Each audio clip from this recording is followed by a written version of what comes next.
मैं पापा के साथ बेंच पर बैठी थी। पापा ने मुझे कहा, देखो किरण, मैं तुमसे जो पूछूंगा तुमने मुझे सच सच बताना है, झूठ नहीं बोलना है।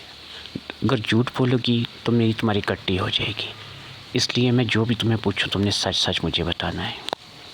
मैंने कहा, जी पापा पूछिए। मेरे वहमो गुमान में भी नहीं था कि पापा कौन सी बात मुझसे करना चाहते हैं। बहरहाल पापा ने मुझसे कहा कि किरण, एक बात बताओ, कल रात को तुम हमारे कमरे में क्यों झांक रही थी? मैंने कहा, नहीं पापा, ऐसा तो नहीं है।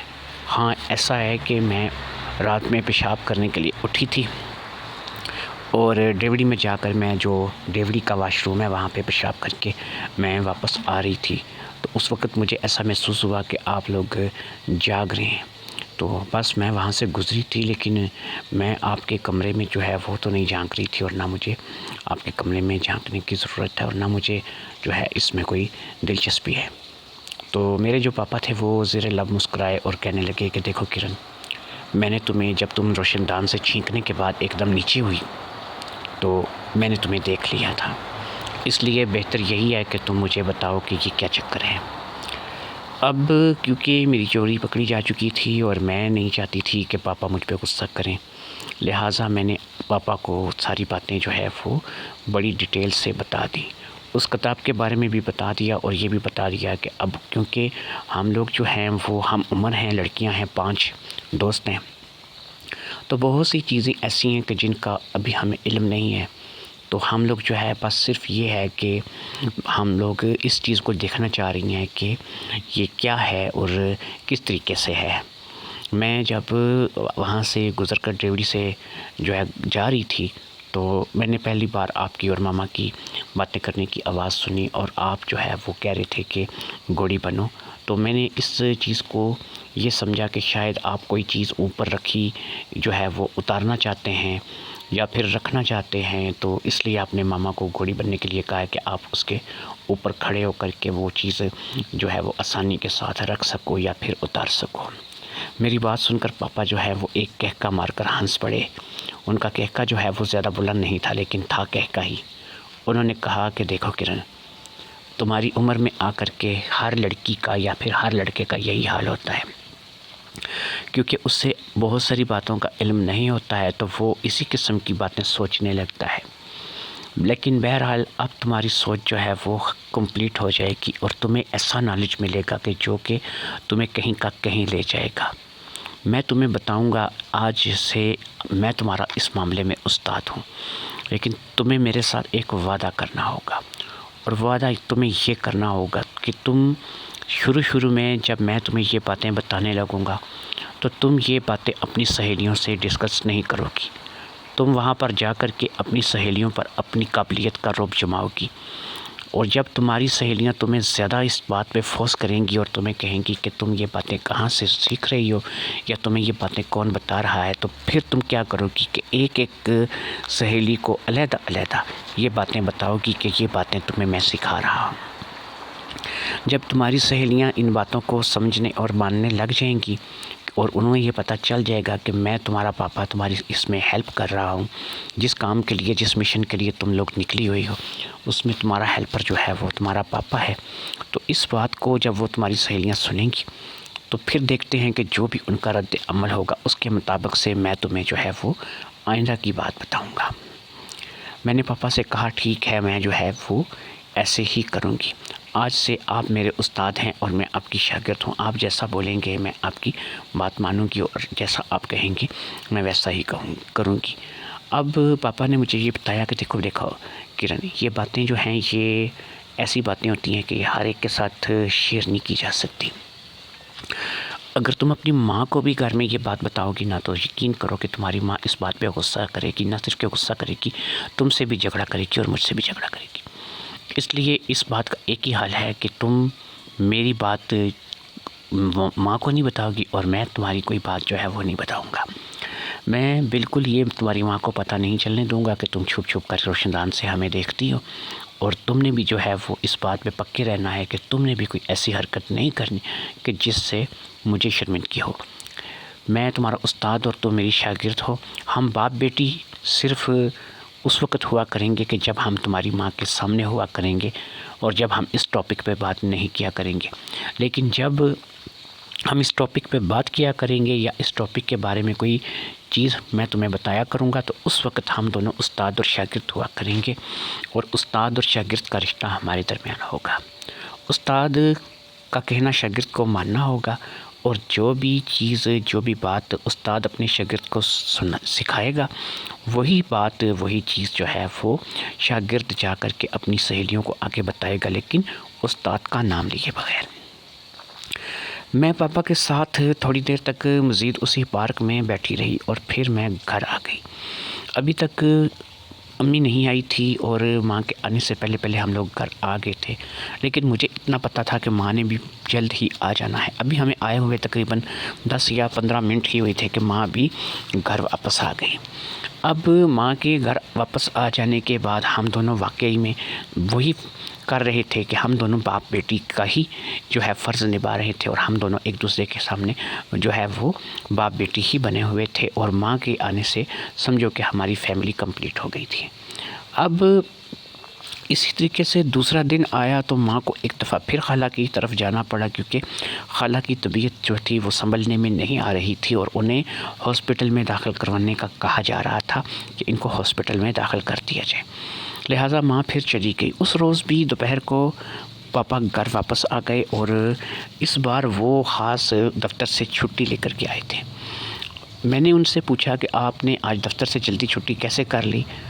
तो माँ भी जो है वो आज खाला की तरफ दोबारा चली गई हैं। तो कहने लगे कि भाई तुम्हारे लिए छुट्टी ली है, भाई ख़ास तौर पर तुम्हारे लिए, इसलिए कि तुम्हें आज मैं बताऊँगा घोड़ी क्या होती है, घोड़ी का सवार क्या होता है, बादशाह क्या होता है और बादशाह की घोड़ी क्या होती है।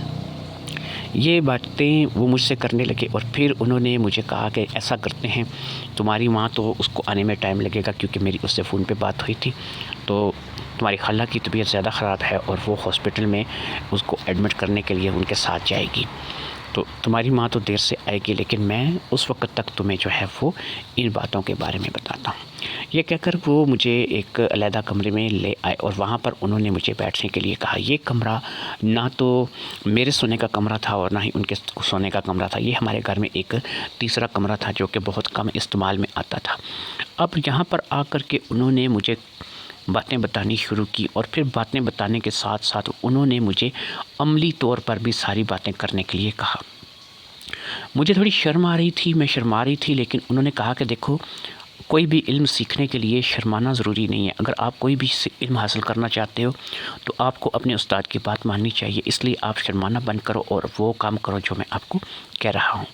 लिहाजा मैं अपने बाबा को उस्ताद मान चुकी थी, तो इसलिए उनकी बात पर अमल करना भी मेरा फ़र्ज़ बनता था। लिहाजा मैं थोड़ी ही देर में बाबा के सामने पूरे तौर पे इंटरनेशनल हालत में थी और फिर बाबा ने मुझे वो चीज़ें, वो करतब दिखाए कि मैं हैरान रह गई। मुझे तो ये बातें पता ही नहीं थी और जो कुछ मेरे बाबा ने मुझे समझाया और बताया, ये वाकई मेरे लिए बहुत ज़्यादा नॉलेज के लिए काफ़ी था। अगले दिन मैं स्कूल गई तो मैंने यही नॉलेज की जो रोब है ये अपनी सहेलियों पर जमानी शुरू कर दी और फिर मैंने उनको भी बहुत सी ऐसी नई बातों से रोशनास कराया। मैंने बाबा से सीखा था और बाबा के सीखे हुए को मैंने आगे अपनी सहेलियों को बता दिया। मेरी सहेलियां आंखें फाड़ फाड़ करके मुझे देख रही थी और मुझे सवाल पे सवाल किए जा रही थी। अच्छा ऐसे भी होता है, ऐसे भी होता है, ये भी होता है, वो भी होता है। तो मैं उनके सवालों के जवाब दे रही थी। वह वाकई अपने आप को उनका उस्ताद जो है वो मान रही थी और मुझे ऐसा लग रहा था कि मैंने इनको जो नॉलेज दी है इस नाते से अब इनकी मैं उस्ताद हूँ। अब ये सिलसिला तकरीबन हर रोज़ चलने लगा। माँ किसी न किसी ज़रिए से घर से बाहर रहने लगी, यानी वो खाला को देखने चली जाती, खाला के बच्चों की देखभाल के लिए चली जाती, तो हमें पूरा मौका मिल जाता एक दूसरे से सीखने और सिखाने का। मेरे बाबा जो हैं वो बड़े अच्छे उस्ताद थे और मुझे बड़ी अच्छी तरीके से तरबियत दे रहे थे और मुझे ऐसी ट्रेनिंग दे रहे थे। फिर उन्होंने मुझे इस ट्रेनिंग में मज़ीद इजाफ़े के लिए एक एंड्रॉयड सेट में, मेरे पास एंड्रॉयड सेट तो था, उसमें उन्होंने मुझे एक मेमोरी कार्ड डाल के दिया और उन्होंने कहा कि थोड़ी तरबियत तुम्हें यहाँ से भी मिलेगी और तुम मुकम्मल तौर पर इन चीज़ों को समझ पाओगी।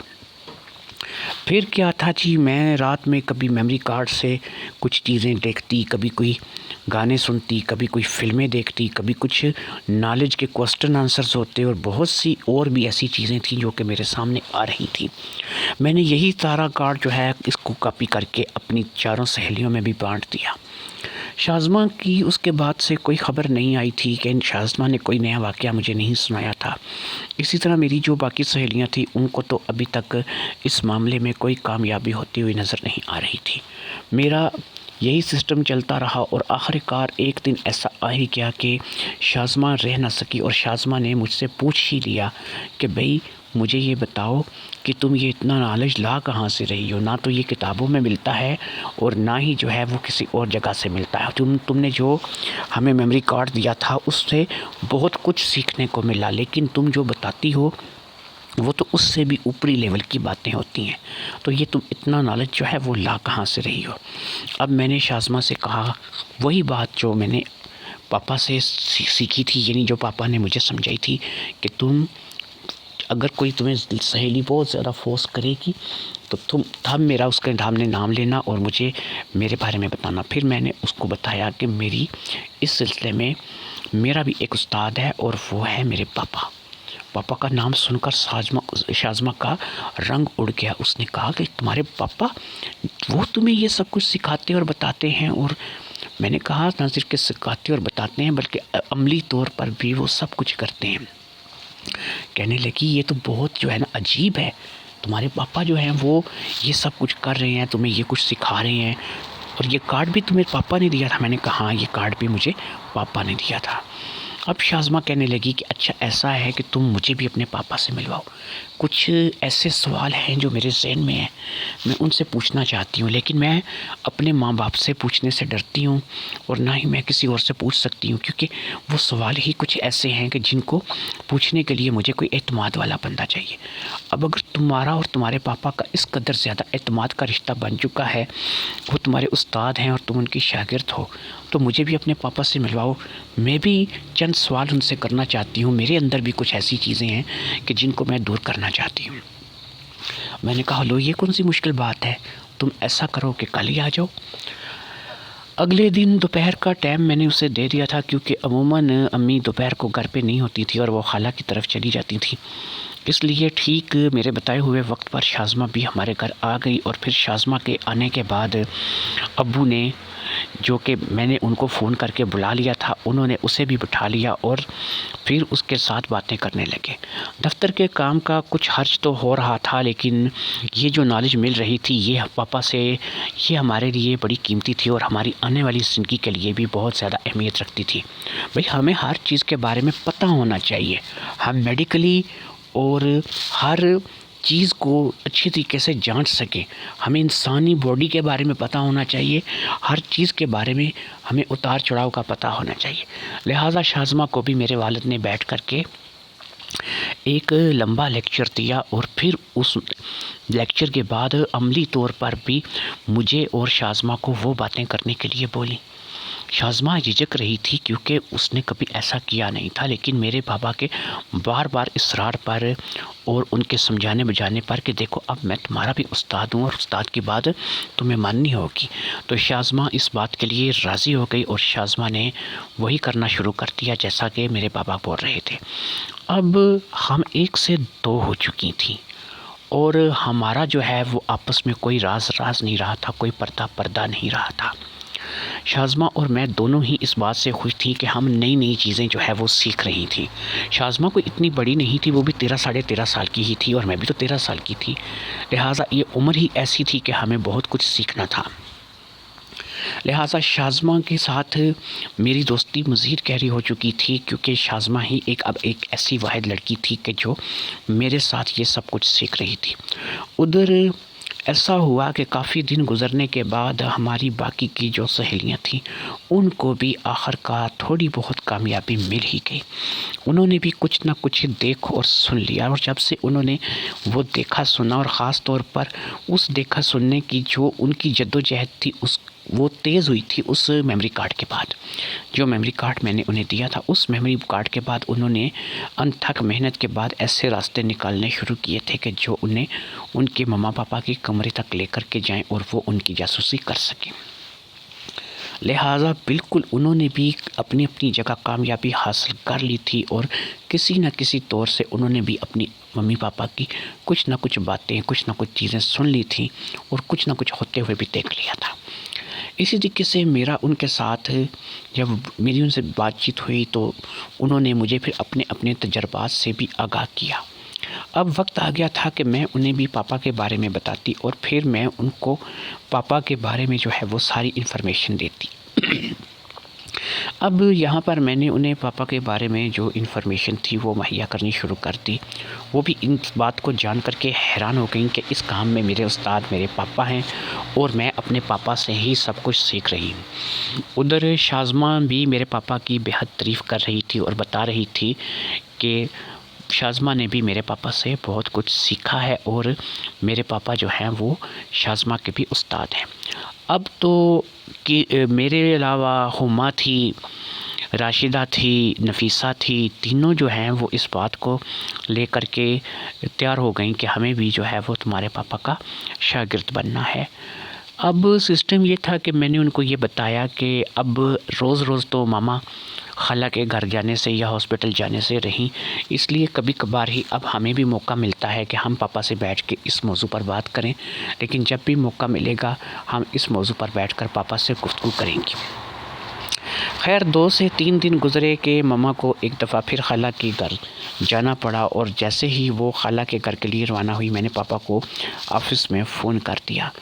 अब पापा का ऑफ़िस जो है वो वहाँ पर फ़ोन करने के बाद पापा ने मुझे आधे घंटे के अंदर घर पहुँचने के लिए कहा। उधर मैंने अपनी तमाम सहेलियों को फ़ोन कर दिया और फिर वो भी आने के लिए तैयार हो गई। ये वक्त दोपहर का था और स्कूल से तो हम लोग कब की आ चुकी थी। इस वक्त तो 3 साढ़े 3 बज रहे थे, इसलिए उन लोगों ने आने का प्रोग्राम बना लिया था और वो आसानी के साथ फिर मेरे घर में पहुँच गई। आज तो जब पापा घर में दाखिल हुए वहाँ पर 5 लड़कियाँ बैठी थीं मेरे समेत। ये पांचों की मजलिस जो थी वो आज पापा के गिर्द इकट्ठी हुई थी और पापा किसी फ़िलासफ़र की तरह हमें बहुत सी बातों के बारे में बताने लगे। हमें अब यकीन करें कि बहुत सा नॉलेज जो है वो पापा के ज़रिए से मिल रहा था और बहुत सा नॉलेज हमें पहले मिल चुका था। किसी तरीके से उन्होंने हम सबको जो है वो घोड़ी बनने के लिए कहा और फिर उन्होंने हमें घोड़ी बना करके बताया कि घोड़ी का असल काम क्या होता है, घोड़ी क्या करती है और घोड़ी जो है वो क्यों बना जाता है। अब मैं तो पापा की घोड़ी थी ही थी। सबसे पहले तो मैं ही पापा की घोड़ी थी, उसके बाद शाज़मा भी पापा की घोड़ी बन गई और फिर उसके बाद तो नफ़ीसा, रशीदा और हुमा भी जो है वो पापा की घोड़ी बन गई। तो इसी तरीके से हम लोग जो है वो अब दूसरे तीसरे दिन जो है वो किसी न किसी बहाने से टाइम निकाल के मिलने लगे। फिर पापा को जब ऑफ़िस से छुट्टी नहीं मिलती थी या ऑफ़िस का काम होता था तो हम लोग आपस में बैठती थी और गुफ्तगू करती थी। और अब हम तमाम ही इस कदर ट्रेंड हो चुकी थी कि हमें अब इतना नॉलेज हासिल हो चुका था कि हम अब कुछ भी कर सकती थी। हमारे पास अब इतना इल्म आ चुका था इस बारे में कि समझो कि जितना एक जो है 30-35 साल की 40 साल की औरत जो है वो किसी बारे में जानती होती है, इतना हम 12-13 साल की 14 साल की उम्र में ही लड़कियां जान चुकी थी। हमें अब हर चीज़ का पता चल चुका था और हमें इस बात पर फ़ख्र था कि सबसे पहले जो है वो मैं पापा की घोड़ी बनी और फिर उसके बाद शाज़मा और फिर मेरी बाकी की सहेलियाँ भी अब पापा की घोड़ियाँ ही कहलाती थीं।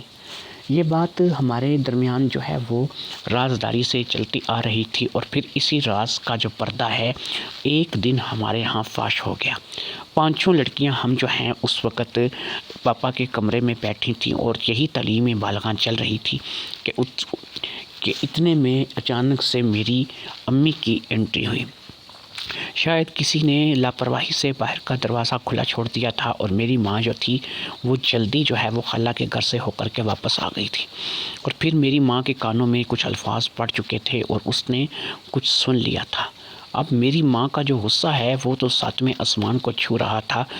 मेरी माँ ने घर में आते ही सबसे पहले उन लड़कियों को उनके घर जाने के लिए कहा और उन लड़कियों ने भी चुपचाप इसी में आफियत समझी कि वो अपने अपने घर को फ़िलहाल वापस चली जाएँ। मेरी दोस्तों के चले जाने के बाद अब मेरी माँ का सारा गुस्सा मेरे बाप पर निकलने लगा और फिर थोड़ी ही देर में मैं भी इसी रगड़े में आ गई। मेरी माँ मेरे बाप को बहुत जो है वो सुना रही थी और मेरा बाप जो है वो चुपचाप जो है वो इन बातों को सुनता चला जा रहा था। मेरी माँ ने बड़ी सख्ती से इस बात के लिए मेरे बाप को मना किया कि आज के बाद वो लड़कियां इस घर में नज़र ना आएं। और फिर मुझसे मुखातब हुई, किरण तुम्हें भी मैं वार्न कर रही हूँ कि तुम भी इस खेल से, इस काम से दूर रहो।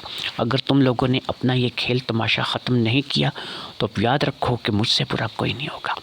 ये कह कर के मामा अपने कमरे में चलेंगी। पापा भी उस वक़्त घर से बाहर चले गए कि शायद मामा का गुस्सा ठंडा होगा तो सारे काम जो है वो सही हो जाएंगे।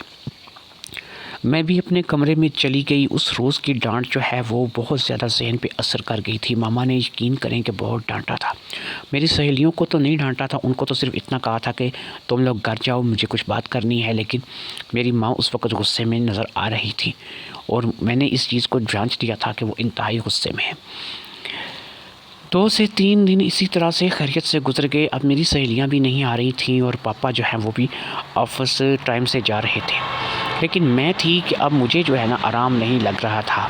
स्कूल जाती थी तो दोस्तों के पास बैठती थी। वो तो मैंने उनको बहाना बना दिया कि मेरी माँ जो है वो खाला के बच्चों की वजह से तंग थी और उनसे झगड़ कर के आई थी। खाला के बच्चे बहुत तंग करते हैं, इस वजह से वो गुस्सा में थी तो तुम लोगों को घर भेज दिया। असल बात मैंने नहीं बताई।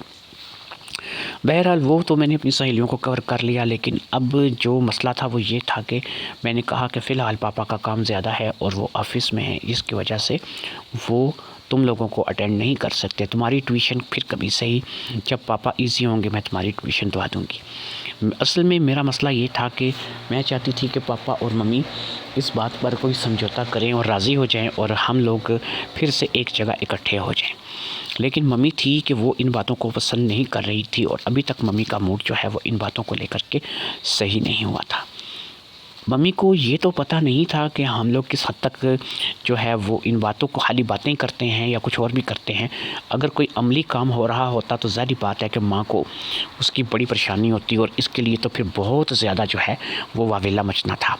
लिहाजा हम में से किसी ने भी अमली काम के बारे में नहीं बताया था, सिर्फ बातों की हद तक बातें थीं और वो मेरी माँ ने आहिस्ता आहिस्ता बोल ही जाना था। इसी बात को फिर 1 हफ़्ता गुज़र गया और 1 हफ़्ते के बाद मेरी माँ जो है वो दोबारा से नॉर्मल होने लगी।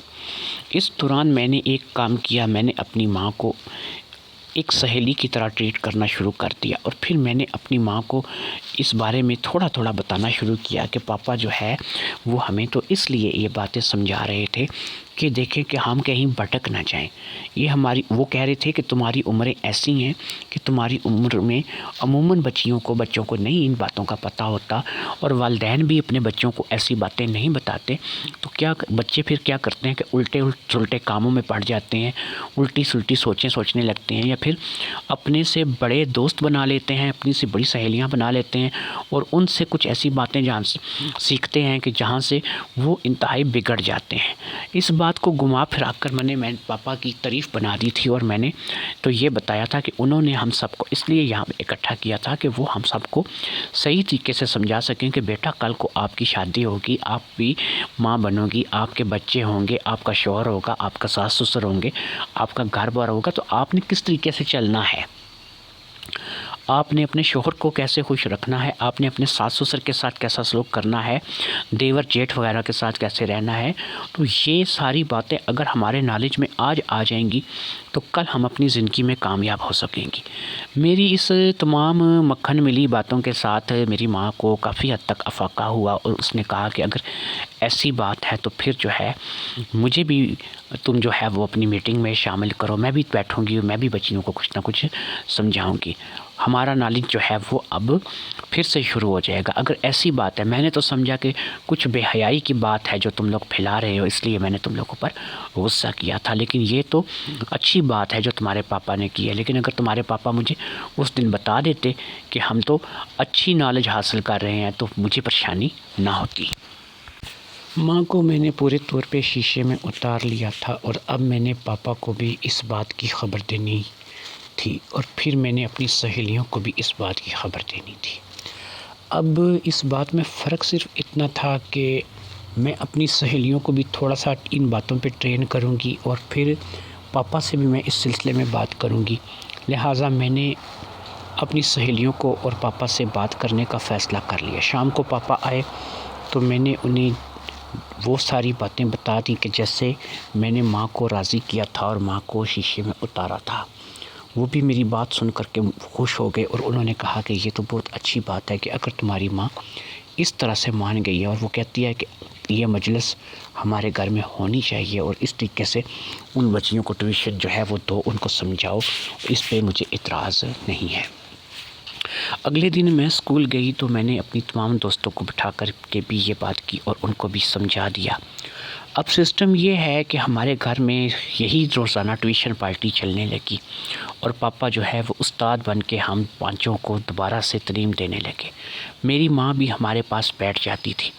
अब सिस्टम ये होने लगा कि जब तक हमारे पास माँ बैठती थी या जिस दिन माँ घर पे होती थी या माँ जो है वो हमारे कामों में दखल देती थी, उस दिन तो सिर्फ बातें ही चला करती थी और कोई भी अमली काम नहीं होता था, क्योंकि पापा और सहेलियों को मैंने इस बात को समझा दिया था कि कोई भी अमली काम जो है वो हम उसी वक्त किया करेंगे जब हमें माँ की तरफ से पूरी तसल्ली हो जाएगी।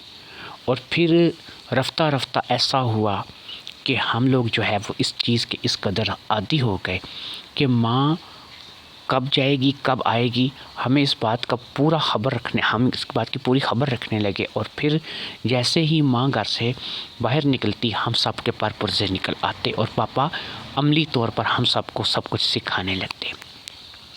लेकिन जैसे ही माँ घर में होती या वापस आती, हम लोग एक दफ़ा फिर शराफत का मुजाहरा करते हुए अच्छे स्टूडेंट बन के पापा के पास बैठ जाते। माँ के सामने पापा हमें बेटियाँ ही कह कर के मुखातब करते थे, चाहे वो मैं हूँ या मेरी सहेलियाँ हों, लेकिन माँ के जाते ही हम बीवियाँ बन जाया करती थीं।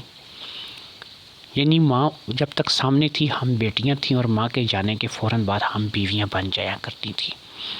मेरी सहेलियों को भी अब इतना नॉलेज हो चुका था कि अब वो एक मैच्योर औरत की तरह सोचने लगी थी। उन्हें अब हर चीज़ का पता था, उन्हें अब हर चीज़ के बारे में पूरा इल्म हो चुका था। हमने माँ को अच्छा बेवकूफ़ बना लिया था, उससे भी अच्छे तरीके से पटा लिया था। फिर ऐसा हुआ कि हमने कोशिश की कि आहिस्ता आहिस्ता उसको भी अपने ढब पर लाया जाए, क्योंकि कब तक हम लोग इसी तरीके से छुप कर ये सब कुछ करते रहते और ये सिस्टम चलता रहता। कभी कभी अमली काम करते हुए भी छापा पड़ सकता था और वो हमें पकड़ सकती थी और उसके आने से काम बहुत ज़्यादा बिगड़ सकते थे। इस बात का डर तो बहरहाल लगा रहता था।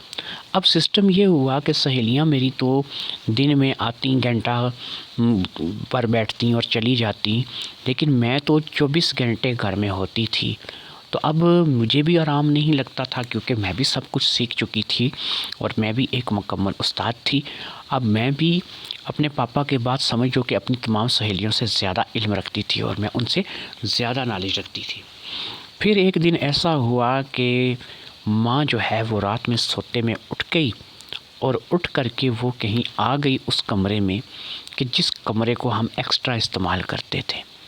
अब मसला ये था कि वो कमरा उस वक़्त एक्स्ट्रा इस्तेमाल हो रहा था और मेरा अमली काम चल रहा था। जब माँ उस कमरे में दाखिल हुई तो उसने देखा कि मेरा और पापा का अमली काम चल रहा है और हम ट्यूशन से बहुत ज़्यादा आगे बढ़ चुके हैं। हमारी बातों से निकल कर के कुछ और जगह पर चली गई हैं और कुछ और मामला चले गए हैं। हम तो एक दूसरे के ज़हनी सुकून का सबब बन रहे हैं। इन बातों को देख कर के माँ तो वहीं पर दरवाज़े में जम कर बैठ गई। उसका तो शायद बीपी लो हो गया और वो बैठ गई। हम दोनों जल्दी जल्दी से अपनी हालत नॉर्मल की और वहाँ पर जा कर के उनको उठाया और फिर जब उनको होश आया तो वो हम पे चिल्लाना चाहती थी, गुस्सा करना चाहती थी, लेकिन हमने उन्हें समझाया और समझा बुझा करके हमने उन्हें इस चीज़ के लिए मना लिया कि भाई देखो, जो भी हो रहा है ये अब से नहीं हो रहा है, ये बहुत अरसे से हो रहा है और सिर्फ इस तालीम में मैं शामिल नहीं, बाकी की सारी लड़कियां भी शामिल हैं। हमने माँ को इस ढब पर लाने के लिए पूरी कोशिश की। सारी रात की हम दोनों की मेहनत के बाद आखिरकार माँ इस बात पर मान गई कि अब मैं क्या कह सकती हूँ कि जब सब कुछ तुम लोग पहले से ही करते चले आ रहे हो और मुझे इस चीज़ की ख़बर ही नहीं है।